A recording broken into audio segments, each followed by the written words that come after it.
Hello guys, আমি Deep and welcome back to my channel Deep exclusive. So এখন আমি এই ভিডিওতে বেশ কয়েকটা লেটেস্ট আপডেটকে নিয়ে কথা বলবো। সো প্রথম আপডেটটা অবশ্যই এই বছরের সব থেকে বড় বাংলা রিলিজ, এবং এটা কিন্তু আসছে ঈদে, এবং এটা অঙ্কুশের কেরিয়ার কিন্তু জাস্ট পাল্টে দেবে বলে আমি অ্যাটলিস্ট মনে করি।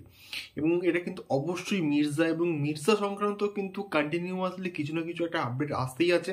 এবং গতকাল থেকে একটা ছবি কিন্তু প্রচণ্ড ভাইরাল হচ্ছে, এবং সেই ছবিটা যাতে করে মানে অঙ্কুশদা এই সম্পূর্ণ বিষয়টাকে দেখে, যাতে করে এই সমস্ত মানে ভিডিও ফুটেজ বলি বা স্টিল ইমেজেস বলি, যেগুলো অঙ্কুশদা নিজে আপলোড করছে না, যেগুলো শুটিং সেট থেকে অ্যাটলিস্ট ভাইরাল মানে ভাইরাল হচ্ছে, ওইগুলোকে জাস্ট যাতে করে প্রোটেস্ট করে, যাতে করে না শেয়ার হয়, এই ব্যাপারটা যেন দেখে অঙ্কুশদা। সো এখন আমি কথা বলবো অঙ্কুশদার মির্জাকে নিয়ে।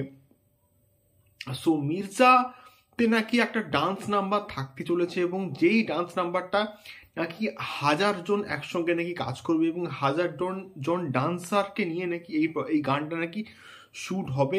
এমনটাই কিন্তু সোশ্যাল মিডিয়াতে আপডেট ঘটছে। আমি আবারও রিপিট করছি, এমনটাই কিন্তু আপডেট ঘটছে সোশ্যাল মিডিয়াতে, এবং এটা কোনো অফিসিয়ালি কনফার্ম নয়, নিউজ নয়।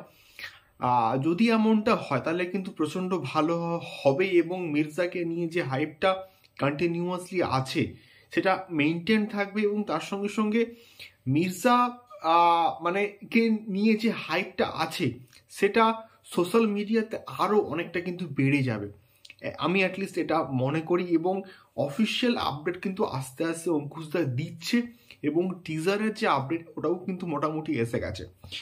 দ্বিতীয়ত আমি এই ভিডিওতে কথা বলবো এসআরকে নিয়ে, এবং এসআরকের আপকামিং প্রজেক্টকে নিয়ে।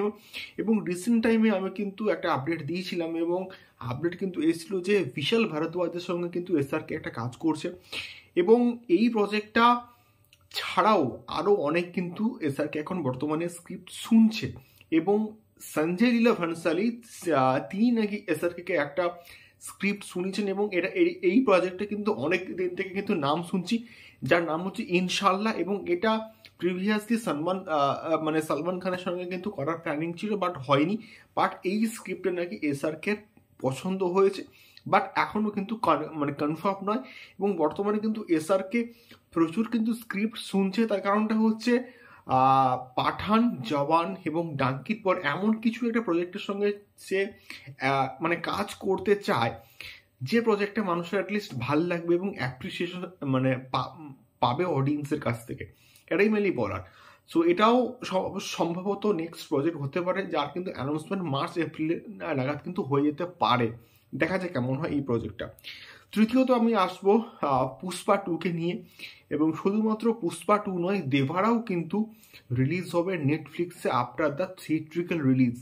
মানে সিনেমা হলে মুক্তি পাওয়ার পর কিন্তু দেওয়ারা বলি বা পুষ্পা 2 বলি, এগুলো কিন্তু নেটফ্লিক্সে কিন্তু ওটিটি প্রিমিয়ার হবে, এমনটাই কিন্তু আপডেট উঠে আসছে।